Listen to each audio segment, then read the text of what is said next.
ఇవాళ 2 విషయాల మీద చర్చించుకుందాం. మొట్టమొదటిది మనం ముండేన్ ఆస్ట్రాలజీ గురించి, అంటే వాతావరణం గురించి, తర్వాత సంక్షిప్తంగా గురు గోచారం, శని గోచార ఫలాలు.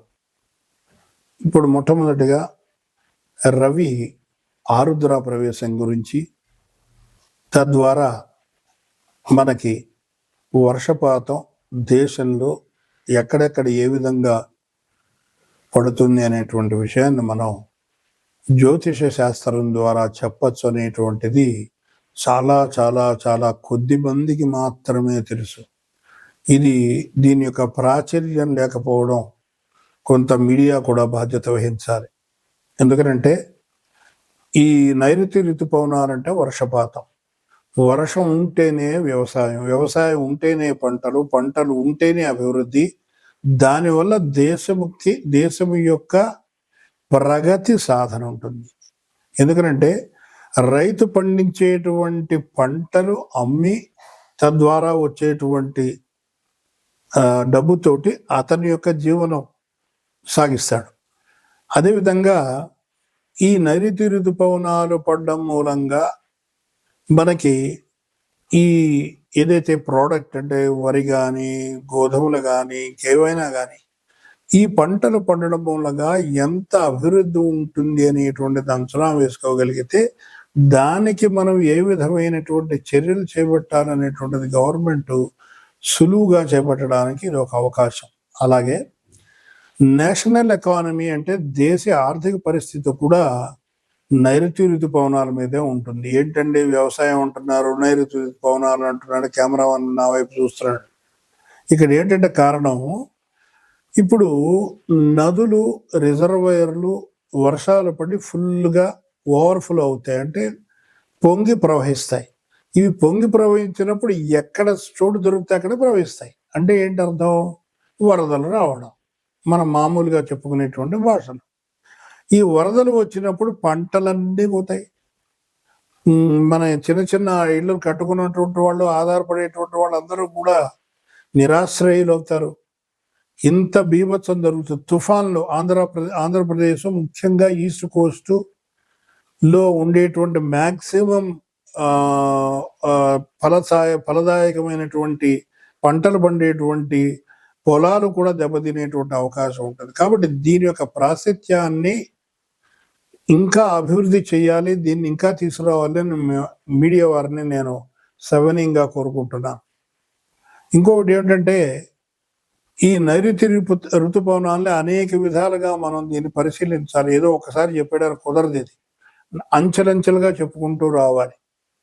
అయితే మనకి నేను రిటైర్డ్ మెటీరియాలజిస్టు, వాతావరణ శాఖలోని అధికారిగా పనిచేసి రిటైర్ అయ్యాను. కాబట్టి ఆ జ్ఞానము ప్లస్ జ్యోతిష జ్ఞానము 2 కలిపి ఒక కొత్త పోకడలో చెప్పే విధానాన్ని నేను అవలంబిస్తున్నాను గత 50 సంవత్సరాలుగా. అయితే మనకు వచ్చేటువంటి రిజల్ట్స్ ఏవైతే ఉన్నాయో అత్యధికంగా మనకి వస్తుంది. ఎందుకంటే జ్యోతిష్ శాస్త్రంలో మొట్టమొదటిగా ప్రొడక్టివ్ పార్ట్లో 100% రిజల్ట్ ఇచ్చేది ఒక్క మేదిని జ్యోతిష్యం మాత్రమే. మిగతాది ఎందుకంటే పుట్టినటువంటి సమయం కరెక్ట్గా ఉండదు. కాబట్టి ఎట్టి పరిస్థితుల్లో ఏదో మనం అంచనా చేసి చెప్తాం, అదొక 50%, 60% కరెక్ట్ అవుతుంది తప్ప ఇది మాత్రం అలా ఉండదు. ఎందుకంటే ప్రకృతి పంచభూతాత్మకం. అగ్ని, గాలి, జలం, ఆకాశం, భూమి. సో ఈ పంచభూతాల మధ్యనే మొత్తం ప్రపంచం అంతా కూడా ఉన్నది. ఈ పంచభూతాల యొక్క దినచర్య నుండి ఇంకేదైనా అనండి, దాని మూలంగానే ఈ యొక్క వర్షపాతం కానీ, లేకపోతే తుఫాన్లు కానీ, లేకపోతే భూకంపాలు కానీ, వరదలు కానీ, తుఫాన్లు కానీ, ఇవన్నీ కూడా మనం ముందరగానే అంచనా వేసేటువంటి చక్కటి జ్ఞానాన్ని మనకు ఋషులు ఏనాడో ఇచ్చారు.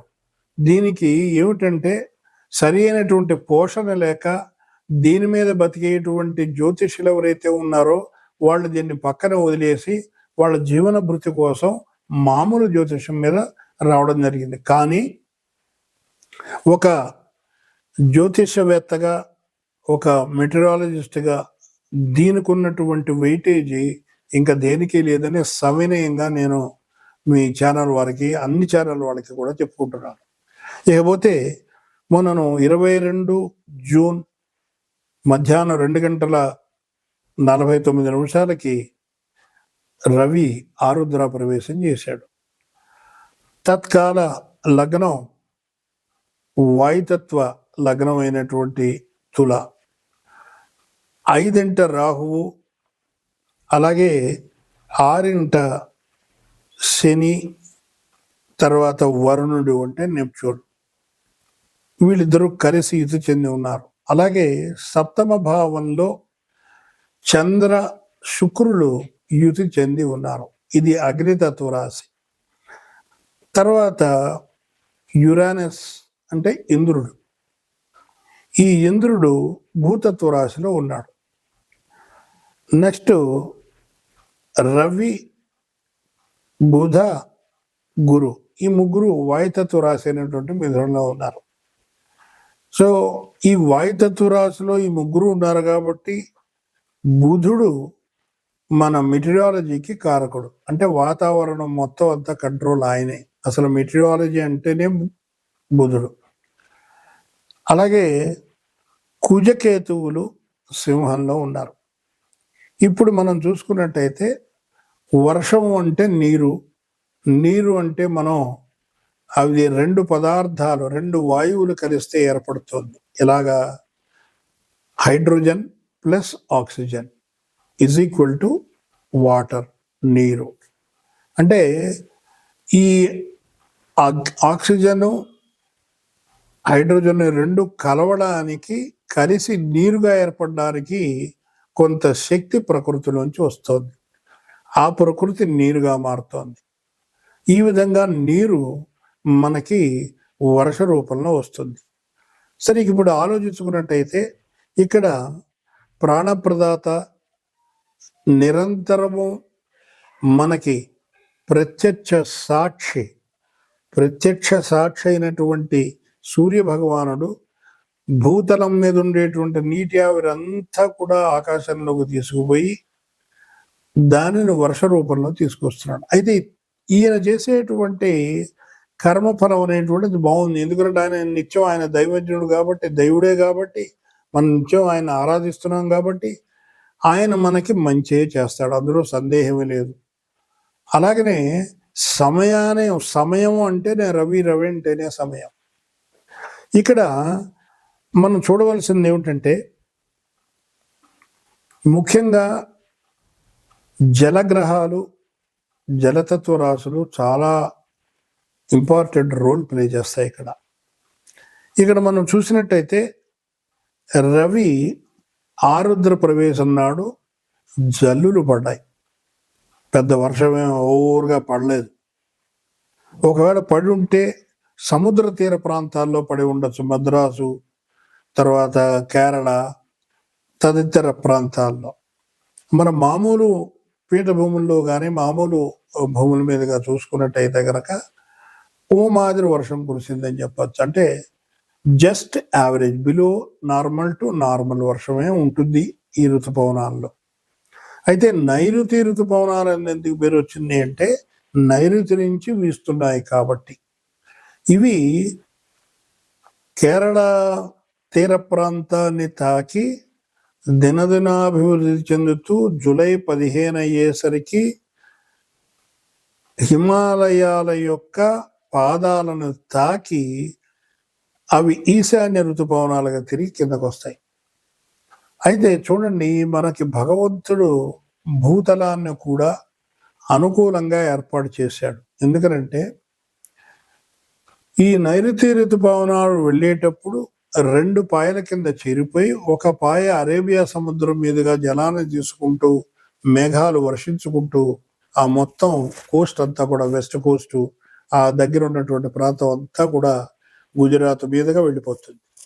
ఇంకోటి కేరళ మీదుగా సదరన్ పెనిన్సులర్ అంటే దక్కన్ పీఠభూమి, వీటి మీదుగా అలా తిన్నగా హిమాలయ పర్వతాల వరకు వెళతాయి.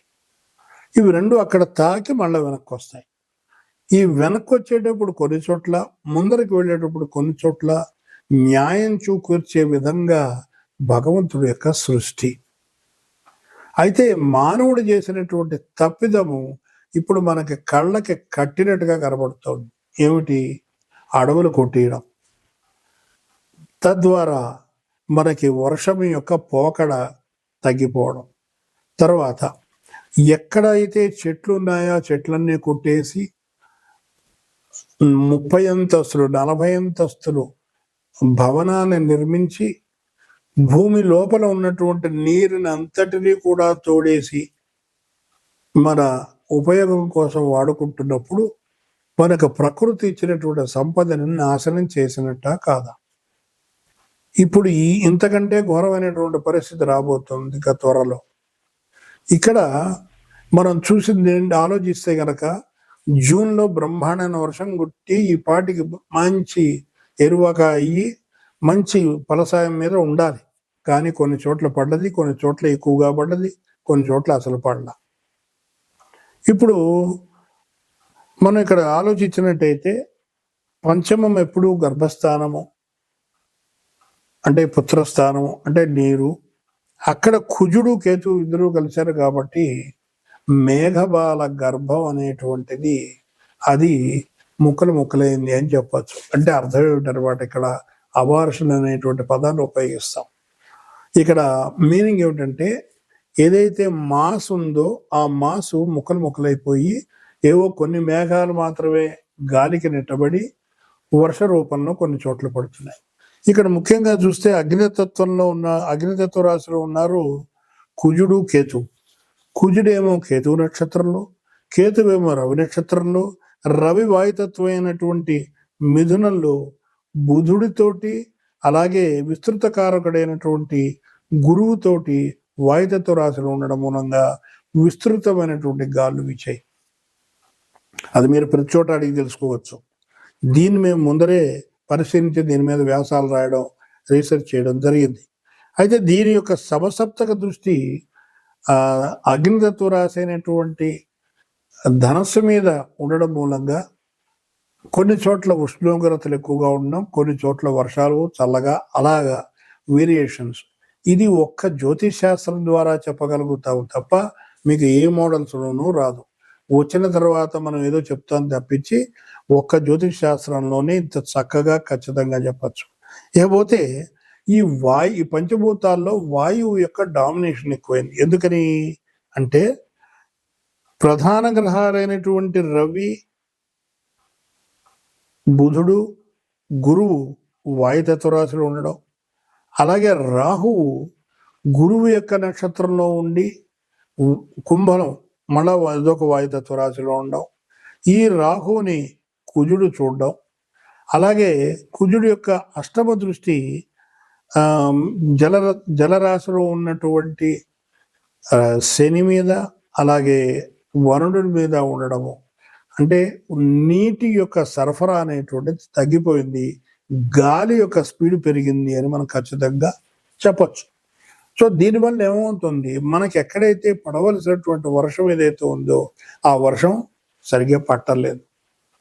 మనం కొన్ని చోట్ల మీరు కావాలంటే ఇంకా మీరు విచారించవచ్చు, ఇంకా వాళ్ళు వర్షం పడుతుందని ఎదురు చూసేటువంటి ఏరియాస్ కూడా ఉన్నాయి. ఇకపోతే మనం టోటల్గా మనం ఆలోచించినట్టయితే ఈ నైరుతి ఋతుపవనాలు ముఖ్యంగా గాలితోటి ఎక్కువగా కూడుకున్నాయి కాబట్టి మీకు జూలై వర్షపాతం తక్కువ, కొంచెం ఎక్కువగా జూన్ వర్షపాతం కొంచెం తక్కువగా, జూలై వర్షపాతం జూన్ కంటే కొంచెం ఎక్కువగా ఉండి ఆగస్టు సెప్టెంబర్లలో మీకు ప్రళయం వచ్చేటువంటి అవకాశం ఉంది. ఎలాగా అంటే తుఫాన్ల వల్ల వచ్చేటువంటి బెడద ఉంటుంది. అలాగే భూకంపాలు అది కూడా సునామీ లాంటిది కూడా వచ్చేటువంటి అవకాశం ఉంటుంది. దీని గురించి రాబోయే ఎప్పుడైనా ఎపిసోడ్లో మనం మాట్లాడుకోవచ్చు. ఈ ఎపిసోడ్లో మనం గురువు యొక్క సంచారం 12 రాశులకి ఏ విధమైనటువంటి ఫలితాలు ఉంటాయి అనేటువంటిది సంక్షిప్తంగా మనం చెప్పుకునే ప్రయత్నం చేద్దాం. అయితే సాధారణంగా ఏం చెప్తారంటే గోచారం అనేటువంటిది చంద్రుడి నుంచి చూడాలి అనేటువంటి పాయింట్. అంటే చంద్రుడు అని ఎందుకు చెప్పారు అంటే రాశి కాబట్టి. చంద్రుడు ఉండి ఏ రాశిలో చంద్రుడు ఉంటే అది జన్మరాశి అవుతుంది. లగ్నం అనేటువంటిది కొంచెం కష్టతరమైనటువంటిది కాబట్టి ఇది ఫిక్స్డ్. నా రాశి మేషరాశి, ఇంకొక ఆయనది వృషభ రాశి. కాబట్టి ఈ గోచార ఫలాలు అనేటువంటిది మనం చెప్పడానికి వీలవుతుంది. అయితే ఇక్కడ ముఖ్యంగా చెప్పుకోదగ్గ విషయం ఏంటంటే గురువు యొక్క సంచారం ఒక్కొక్క రాశిలో ఒక సంవత్సర కాలం ఉంటుంది. అయితే సంవత్సర కాలం అంతా కూడా మీరు 12 రాసుల వాళ్ళకి చెడు కానీ మంచి జరుగుతుందా? నో, అలా జరగదు. ఆ వ్యక్తికి ఆ గ్రహానికి సంబంధించినటువంటి దశ భుక్తి అంతర సూక్ష్మ ప్రాణదశలు జరుగుతూ ఉన్నప్పుడు మాత్రమే జరుగుతుంది. అప్పుడు కూడా చంద్రుడు అలాగే రవి యొక్క గోచారం కూడా చూసుకోవాలి. ఇది కట్టుదిట్టమైనటువంటి ఒక గోచార నియమం. ఇక మనం ఇవాళ మాట్లాడుకున్నట్టయితే మనం చెప్పేది ఇది ఒక సూచన మాత్రమే. నేనేదో భయపడిపోయి ఏదో చేసేస్తారు అలాంటివి ఏమి మీరు భయపడక్కలేదు. మీకు ఏదన్నా ఉంటే కూడా సంక్షిప్తంగా ఏం చేయాలో కూడా దానికి నేను ఆ రాశుల వాళ్ళకు కూడా చెప్పేస్తాను. కాబట్టి అది చేసుకుంటే సరిపోతుంది. తర్వాత ధనుర్రాశి. ధనుర్రాశికి గురువు లగ్న చతుర్థాధిపతి సప్తమంలో ఉన్నాడు. అంటే వ్యాపార సంబంధమైనటువంటి చదువు అది ఇక్కడ. అంటే వ్యాపార సంబంధం అంటే ఇక్కడ అర్థం ఏమిటంటే బిజినెస్ మేనేజ్మెంట్ లాంటి చదువు ఎవరైతే చదువుతుంటారో వాళ్ళు ఈసారి మంచి ర్యాంకుల్లో పాస్ అయ్యేటువంటి అవకాశం ఉంటుంది. ఇక్కడ సప్తమం అవడంతో ఈ ధనుర్రాశి వాళ్ళకి వివాహం అయ్యేటువంటి, ఎవరికైతే వివాహం కలగలేదో వాళ్ళకి వివాహం అయ్యేటువంటి అవకాశం కూడా కనబడుతుంది. అయితే కుజుడు రాహు యొక్క సంబంధం పరస్పర దృష్టి వల్ల రాహుకి గురువుతోటి సంబంధం ఉండడం మూలంగా ఈ కాంబినేషన్ వల్ల ప్రేమ వివాహం అనేటువంటిది క్రాప్ అయ్యి అది మొదలయ్యి చెడిపోయే అవకాశం కూడా ఉంటుంది. తస్మాత్ జాగ్రత్త. అయితే సప్తమంలో ఉన్నాడు కాబట్టి ఈయనకి మీరు కొంచెం శనగలు 1 కిలోంబావు కనుక దానం ఇచ్చినట్టయితే ఈ దోష పరిహారం అనేటువంటిది ఏదన్నా ఉన్నా కూడా అది పోతుంది అని మనం చెప్పవచ్చు. అలాగనే ఈ రవి యొక్క ఈ గురువు యొక్క సంచారం లాభస్థానం, రాశ్యాత లాభస్థానం మీద పడ్డది. సో రాశ్యాత లాభస్థానం మీద పడ్డది అంటే ఇతడు చేసేటువంటి వ్యాపారము భార్య పేరు మీద పెట్టినట్టయితే ఖచ్చితంగా లాభం వస్తుంది ఈ సంవత్సరం. ఇది ఖచ్చితంగా వాళ్ళకి ఒక మంచి ప్లస్ పాయింట్ అని మనం చెప్పవచ్చు. అయితే వీళ్ళు కూడా శుక్రుడికి కొంచెం పరిహారం చేసుకోవాలంటే అమ్మవారికి కుంకుమ పూజ అది చేయించడం, అలాగే గురువుకి అంటే పెద్దవాళ్ళని రెస్పెక్ట్ చేయడం, అలాగే గురు పూజ లాంటివి చేసుకోవడం, అంటే గురు చరిత్ర పారాయణం చేసుకోవడం అనేటువంటిది వీళ్ళకి చెప్పేటువంటి ఒక సూచన.